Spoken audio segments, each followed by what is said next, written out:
it's your girl right here to brighten your day with another reaction video. And today we are watching Mr. Nightmare. I'm very frightened to watch this. I hope y'all know that. I'm doing this for y'all because I love you guys, okay? I wouldn't be doing this if it wasn't for somebody commenting this in the comments below. I'm gonna get you later because you're gonna scare the crap out of me, but that's okay because I love you guys. But today we're watching Mr. Nightmare 3 new and true animated horror videos. It's gonna help me a little bit because they're animated. So I heard about Mr. Nightmare. I heard he could give you nightmares. So his name does justice, I'm assuming. So without being said, let's get into his post notification shout outs. And today's post notification shout out is Igogadime, Ebang. Thanks so much for joining the Red Gang, and I love you so much from Little Raising That You. And I hope I didn't butcher your name, and I love you so much. And just to make this even more scarier for me, don't know why I'm doing this, but I'm gonna use headphones. So pray for me. Let's get into the video, shall we?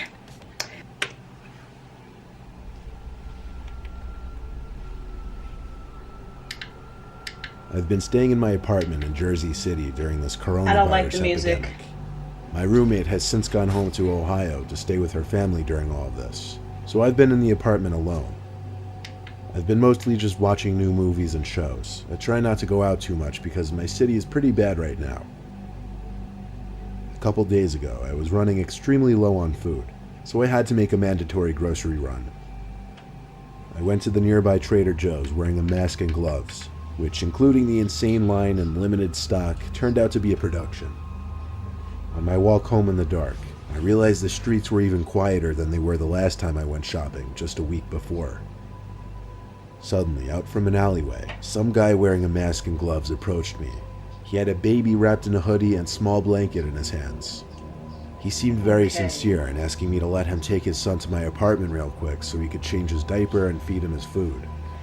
He swore to me that he was clean, and that he really needed this favor for just 5 minutes. That it was an emergency. Hearing the baby's little cries, and the fact that this man even had a child with him and just seemed sincere, the soft part of me agreed. I led him to my apartment building. It was only a short walk from there. Why would you? We walked up the 3 stories to my apartment, and I let him inside, asking him to close the door behind him. No! I cleared a spot on the living room table for him to change his child's diaper and whatever. When I turned around, the man was like pacing around, or more like snooping around, I guess. He went into my kitchen to do God knows what. I called over to him that I set up the table for him to use. He didn't answer. I started getting That's because he finna kill you! I walked to the kitchen and saw him looking around suspiciously. And what else I saw confused me. The man was standing with what I thought was his child, held in only one hand. It's a doll. It took me a second to understand. Oh my god. It wasn't oh my god. It was just some baby doll wrapped up in a blanket. I'm assuming one of those realistic ones that make the crying and moaning noises. The man looked at me and pulled out a gun from his right pocket. That's where things went from 1 to 100 real quick. He looked at me with a gun aimed at me and said something along the lines of, "I'm gonna take what I want and you're gonna stay in my sight." Do it. I don't I care. had to say okay with a gun aimed at my head. Oh, take what you need. I Take wondered some if apples. it could be a BB gun with a tip painted black, but even if it Take the was, fine I doubted jewelry. I could overpower him. I couldn't risk it. The man pulled out a big black bag from his backpack and filled it with valuables, including my wallet, some of my roommate's jewelry, kitchen valuables, my brother's Xbox which he lent me, and my we iPad. gotta fight. It was sickening to watch, but I was the most scared of him pulling the trigger of that gun. He filled his bag and threw the fake baby in it as well. Wow. And he left. I called the cops first thing. They came and helped me in contacting the building owner to see the CCTV footage from the halls. Of course, upon seeing the footage, it didn't help much. The man's face was covered by a mask, making it near impossible to even discover who he was. All I can do is urge everyone to be careful, not to trust anyone, and stay indoors until all of this is over. Because you should have said no in the first place. This is your fault, alright? Where's your common sense? I'm done with people. That was so dumb. I was taking a road trip in my Mustang from Texas to Arizona to visit my brothers. I usually keep emergency supplies in the trunk, such as water and tools. I was taking, I guess, what you would call a scenic back route, because I liked flying at high speeds with the top down without worry of other cars or police. This was one of those completely deserted seeming roads with one lane on either side and nothing but desert sand, cacti, and shrubs as far as the eye can see. I was flying down this road when the car started to emit these concerning popping noises from under the hood, and the car started to jolt or jump slightly. I put a heavy foot on the brakes to bring the car from a speeding 90 miles per hour to a less than gradual halt. I got out from the car, popping the hood, pretending as if I'd even know what to expect or how I'd go about fixing it. There was no smoke, nothing like that, but I didn't have a clue what could be the problem. I got back in my car to try and start it. As I feared, the damn thing wouldn't even start back up now. The car was an '01 Ford Mustang, so yeah, it was an old car with its share of problems. Naturally, I tried to call my roadside service company, but bad became worse, realizing I didn't have any service this far out in the desert. I was more or less stranded. I hadn't seen a single other car pass me that whole hour I was driving on that road, and I was scared to think how long it would take for someone to pass. You're in a desert I waited road. on the side of the road, sitting on my car's trunk for literally hours, sweating my ass off. My spirits rose when I saw the shine of a car reflecting the sunlight speeding down the road in the horizon. Get in your car. I hopped off my trunk and started walking and waving my arms out for help. Get the car in your didn't stop. car. It zoomed past me. Yeah. Pure evil. I didn't know how Alright. somebody could leave another human being stranded like that. Get you Nightfall came and the hunger was setting in. No cars had passed since the first, and I was trying to fill my stomach with the water bottles I had in my trunk. Eventually, I saw headlights approaching. I had my car's hazards on, but I also waved my arms once more. The truck pulled to the side, and a fairly large man stepped out. No, I thank told you. him my car broke down and asked if he knew anything about cars. But he didn't immediately seem interested in my car. He more so seemed interested in asking me if I was alone, where I was going, and why I didn't just call for help. Then he asked me if anyone knew I was here. These questions were certainly making me uncomfortable. He finally offered me a ride. Though if he was trying to make a point of making me uncomfortable, he accomplished that. I stepped up into his pickup truck, and off we started driving. He said it would be a long while before either of us would have phone service. He started asking me more questions, like why I would decide to take a back route like this. Minutes in, the truck started to slow down, and I heard him mutter, "Ah, shit." He pulled onto the sand on the side of the road, looked at me, and said the piece of crap broke down. No, This it couldn't didn't. be happening. I looked back at the man and realized he was still looking at me. Like That's 5 what I'm seconds saying. went by and he was just still staring at me. He finally asked me to go lift up the hood once he would crank the latch. I can only he gonna describe go this whole knock you situation upside so the back well, of the head. but through everything up until this point, I was insanely suspicious. I went in front of his truck with a bit of distance between the front and I, and waited to your hear a chance to click, run. meaning the truck's hood was unlatched. It's your In my chance to head, I was run. picturing him trying to run me over, and that's exactly what happened. As I took one step towards the truck to try and open the hood, I heard the roar of the engine as the man was on the gas. I dove for my wait a life. minute. If I reacted half a second later, I'd have lost my legs or instantly been killed. I took off running into the pitch black night, looking Why back is to he see the running like taillights that? still there. Wait, why you And running then like this. that? You better turn to Usain Bolt and Gunshots. start. Surely gunshots aimed at me. That man was trying to kill me. It was too dark is out for there for him to sport? possibly shoot me dead without some kind of luck, but I thought I was going to die at God. any moment. I heard a truck speeding off in the distance, so I turned and saw the taillights of the truck slowly disappearing down the empty road. I eventually fell asleep on the side of the road, and the nightmare didn't end until early morning, when I woke up to another pickup truck passing by.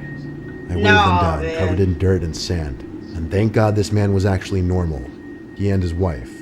They You gave never me water know. and drove me to the nearest town where I was able to call the towing company. It was a 45-minute drive back to my car on that goddamned road, then that same distance back to bring it into a shop. Long story short, this was the worst trip and experience of my life.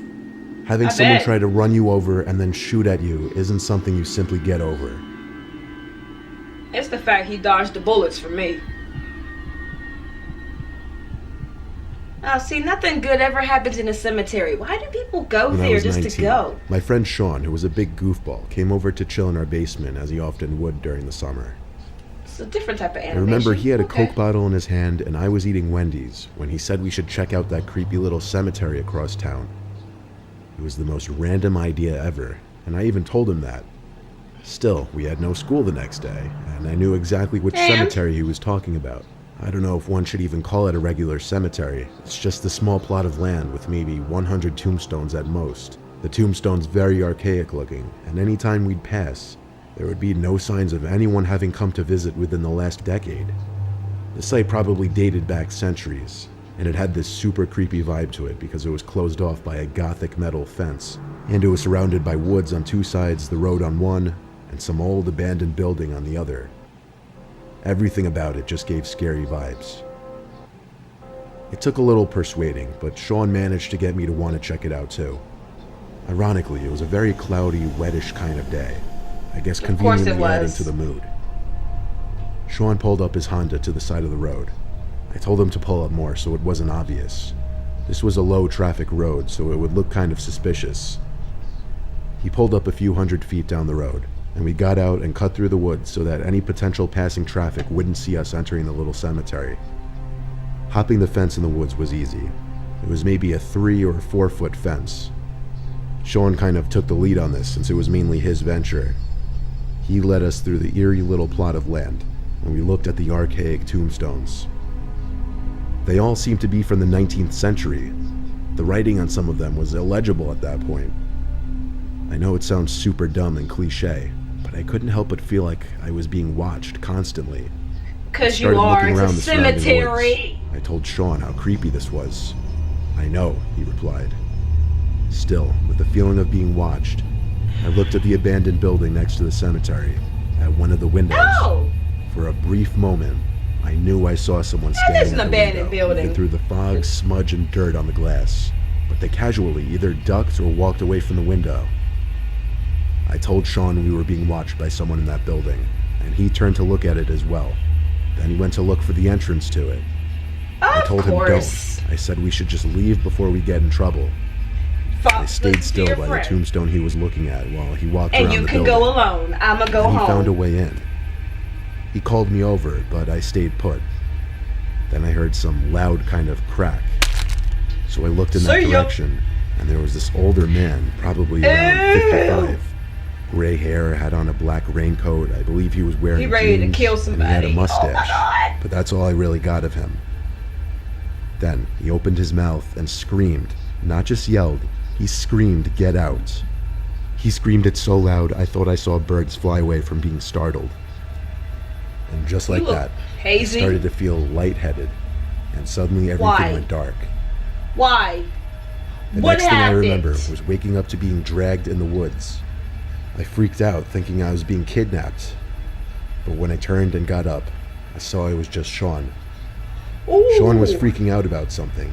He told me to follow him and run back to the car, so I didn't ask questions.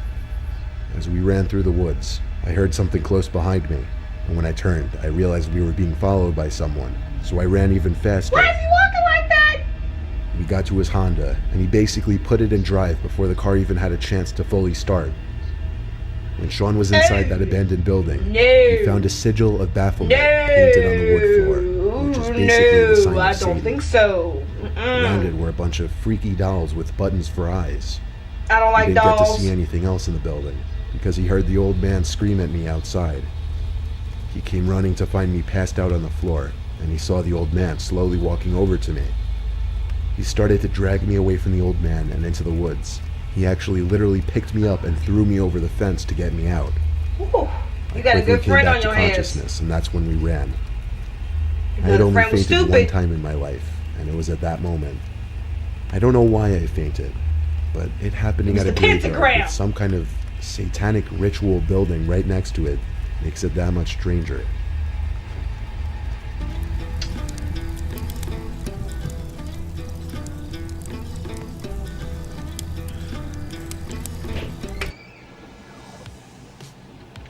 I am too through.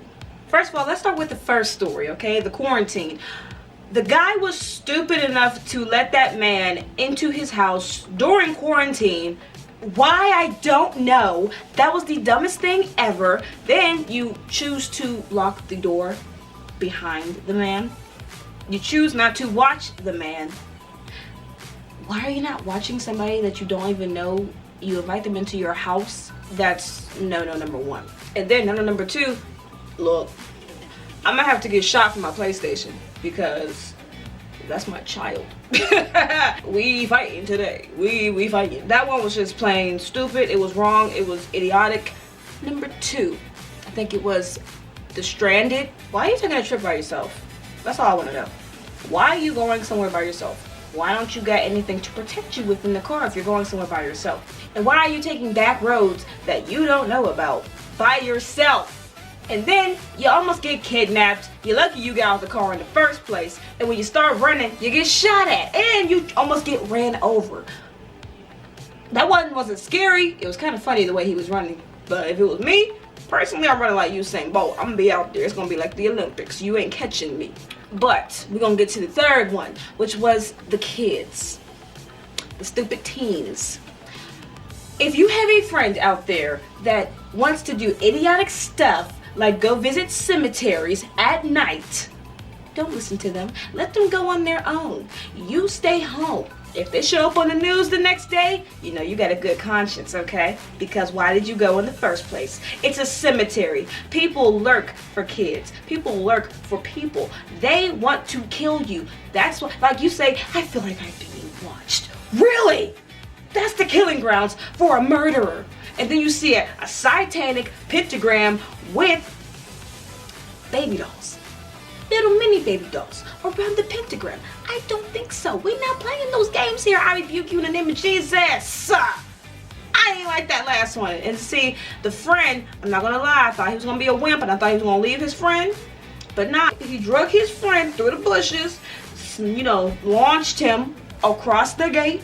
So you're a real one for that, but you're still a stupid friend because you did this in the first place. And then the friend who fainted, personally, you're more stupid than your friend for going with him. So those three actually made me mad. I wasn't as scared as I thought I would be. It wasn't really scary to me to be called Mr. Nightmare. So if you guys think you guys have any more scary ones that you want to show me, you want to really blow me back and really scare the crap out of me, then let me know in the comments down below and we'll see what we can do, alright? But without a doubt, I would like viewers to like, comment, and subscribe to my channel. Give me more videos to react to, give me challenges to try, give me songs to sing, give me ideas to do, and I will do them for you. And I love you, right, gang? Bye!